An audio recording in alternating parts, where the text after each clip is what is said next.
Hello बच्चों, students. आज हम आपको बायोलॉजी में एक टॉपिक लेकर आए हैं, मानव हृदय, ह्यूमन हार्ट। तो आज का ये वीडियो ह्यूमन हार्ट पर है। ध्यान से देखिए कि मानव हृदय की डिटेल्स क्या है, ह्यूमन हार्ट क्या है, किस तरह से वर्क करता है, इसकी स्ट्रक्चर क्या है और क्या है इसकी संरचना। तो ध्यान से देखेंगे, मनुष्य का हृदय बंद मुट्ठी के आकार की। बच्चे ध्यान दें, मानव का हृदय या मनुष्य का हृदय बंद मुट्ठी के आकार की मांसल रचना है। मनुष्य का हृदय बंद मुट्ठी के आकार की, बंद मुट्ठी के आकार की मांसल रचना है। मांसल रचना है जो वक्ष गुहा में, चेस्ट कैविटी, जो वक्ष गुहा में आधार तल पर, आधार तल कौन सा है, ये तल आधार तल है और जो ये पृष्ठ तल होगा। जो बैक पोर्शन है ये पृष्ठ तल और ये आधार तल। तो आधार तल पर बाईं ओर दोनों फेफड़ों के मध्य में स्थित होता है। क्या बताया?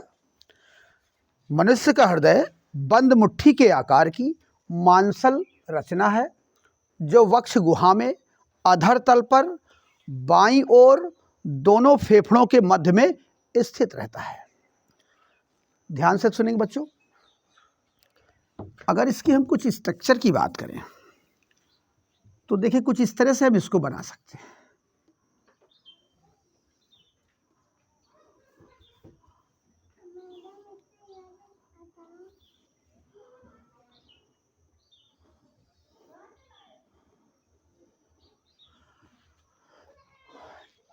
इसकी संरचना की अगर हम बात करते हैं, इसकी लंबाई लगभग 1300 सेंटीमीटर, इसकी लंबाई लगभग 13 सेंटीमीटर और चौड़ाई, इसकी चौड़ाई लगभग 9 सेंटीमीटर होती है।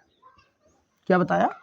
इसकी लंबाई लगभग 13 सेंटीमीटर और चौड़ाई लगभग 9 सेंटीमीटर होती है और इसमें यह 4 कक्षों में बटा होता है, यानी 4 चैम्बर्ड होता है। मनुष्य का हृदय 4 चैम्बर्ड होता है, 4 वेसमों का बना होता है या 4 कक्षों का बना होता है। ऊपर के चौड़े भाग को, ऊपरी चौड़ा भाग, कुछ इस तरह से आप इसको, ये ऊपर का चौड़ा भाग अलिंद कहलाता है, आट्रियम कह सकते हैं इसको, अलिंद। और नीचे का सकरा भाग, कुछ इस तरह से आप इसको बना सकते हो।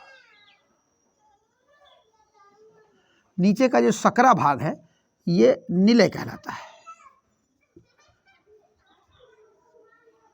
क्या बताया? मनुष्य का हृदय बंद मुट्ठी के आकार की मांसल रचना है जो वक्ष गुहा में आधार तल पर बाईं ओर दोनों फेफड़ों के मध्य स्थित होता है।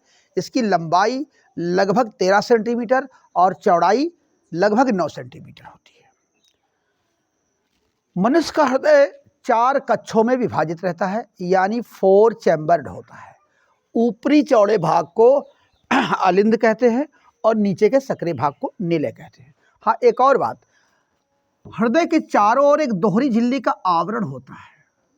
हृदय के चारों ओर एक दोहरी झिल्ली का आवरण होता है जिसे हम पेरिकार्डियम कहते हैं। क्या कहते हैं? पेरिकार्डियम। ये जो झिल्ली है बाहर से, इसे हम क्या कहते हैं? पेरिकार्डियम। पेरिकार्डियम कहते हैं। और इसके अंदर एक अर्ध तरल भरा होता है, एक फ्लूइड भरा होता है, एक लिक्विड भरा होता है जिसे हम पेरिकार्डियल फ्लूइड कहते हैं। क्या कहते हैं?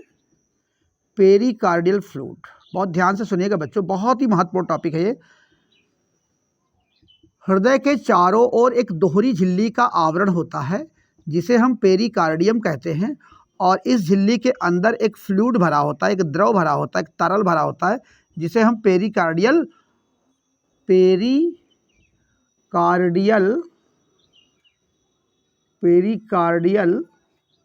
द्रव या तरल कहते हैं। ये जो पेरिकार्डियल द्रव है ये क्या करता है? ये हृदय को बाहरी आघातों से बचाता है। बाहर से कोई धक्का चोट आदि लगती है तो ये उससे हृदय की रक्षा करता है। समझ में आई बात? मनुष्य का हृदय बंद मुट्ठी के आकार की मांसल रचना है जो वक्ष गुहा में अधर तल पर बाईं ओर दोनों फेफड़ों के मध्य स्थित होता है। इसकी लंबाई 13 सेंटीमीटर, चौड़ाई 9 सेंटीमीटर होती है। मनुष्य का हृदय 4 कक्षों में विभाजित रहता है, 4 चैम्बर्ड होता है। ऊपरी चौड़े भाग को अलिंद कहते हैं और नीचे के सकरे भाग को निलय कहते हैं। अट्रियम, अगर इंग्लिश में बोलेंगे तो इसको अट्रियम कहते हैं, इसको वेंट्रिकल कहते हैं। अट्रियम 2 होते हैं, यानी अलिंद 2 होते हैं, दायां अलिंद और बायां अलिंद। ये दायां अलिंद होगा, दायां अलिंद यानी राइट अट्रियम, और ये बायां अलिंद, बायां अलिंद। इसी प्रकार निलय भी 2 भागों में विभाजित रहते हैं। दायां निलय जो इस साइड में है ये दायां निलय होगा, दायां निलय, और ये बायां निलय, बायां निलय। ठीक। ऊपरी चौड़े भाग को अलिंद कहते हैं, अलिंद 2 होते हैं, दायां अलिंद, बायां अलिंद, और नीचे के सकरे भाग को निलय कहते हैं। निलय भी 2 होते हैं, दायां निलय, बायां निलय, यानी right ventricle, left ventricle. Okay, ठीक है। अब देखें अलिंद, ये जो अलिंद हैं ये अंतरा अलिंद पट द्वारा, अंतरा अलिंद पट द्वारा, यानी इसको हम कह सकते हैं इंट्रा अट्रियम अट्रिकल सेप्टम, यानी अंतरा अलिंद पट कहेंगे इसको। क्या कहेंगे? अंतरा अलिंद पट, अलिंद पट द्वारा 2 भागों में विभाजित रहता है। इसी प्रकार निलय भी अंतरा निलय पट द्वारा, नाम ध्यान से सुने, ये निलय, दोनों निलय किसके द्वारा, ये जो पट बीच में आपको दिख रहा है इस पट का नाम है अंतरा निलय पट, यानी इंट्रा वेंट्रिकल सेप्टम द्वारा 2 भागों में विभाजित रहता है। अंतरा निलय पट द्वारा 2 भागों में विभाजित रहता है। बात समझ में आ गई? क्या बताया कि मनुष्य का हृदय 4 कक्षों का बना होता है।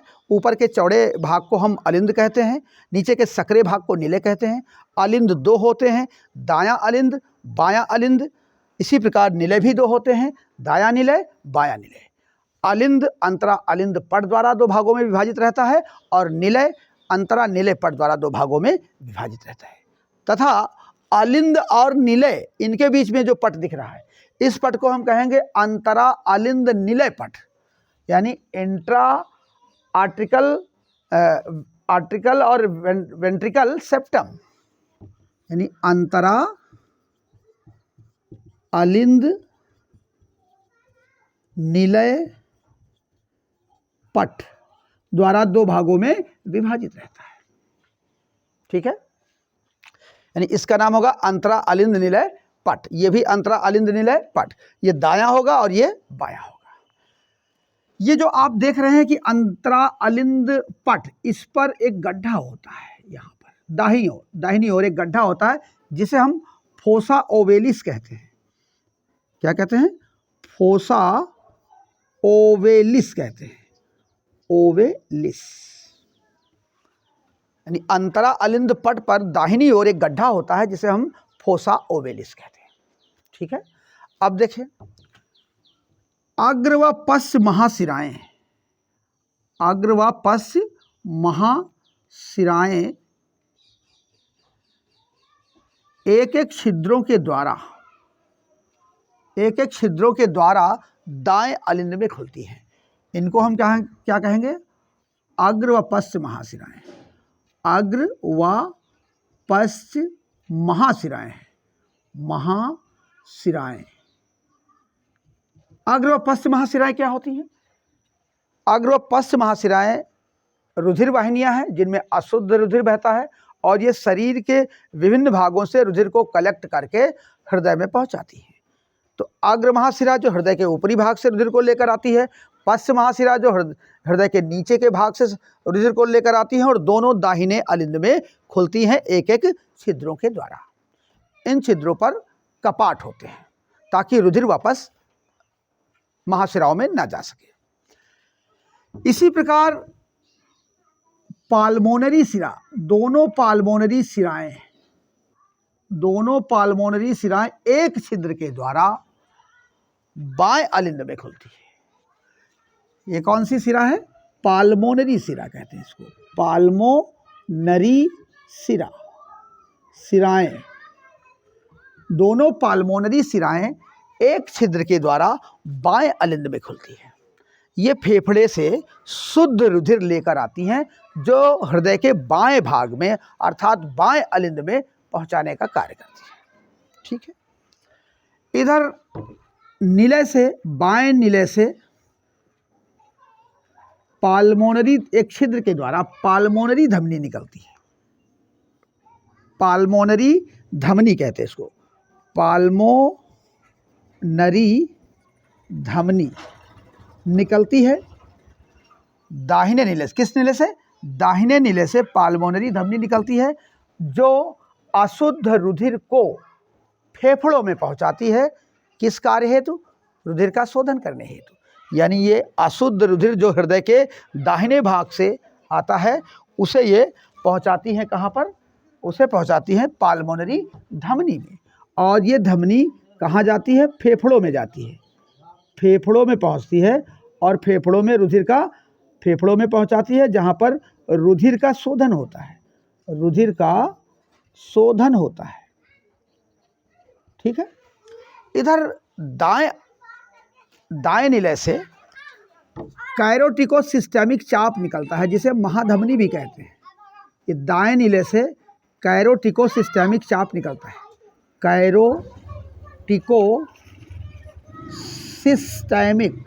सिस्टेमिक चाप निकलती है जो शुद्ध रुधिर को हृदय से लेकर के शरीर के विभिन्न भागों में पहुंचाने का कार्य करती है या विभिन्न अंगों में पहुंचाने का कार्य करती है। यानी शुद्ध रुधिर हृदय के बाएं भाग से आता है और अलिंद से निलय में, निलय से फिर कैरोटिकोसिस्टेमिक चाप जिसे हम महाधमनी भी कहते हैं, इस महाधमनी के द्वारा ये शुद्ध रुधिर शरीर के विभिन्न अंगों तक पहुंचता है।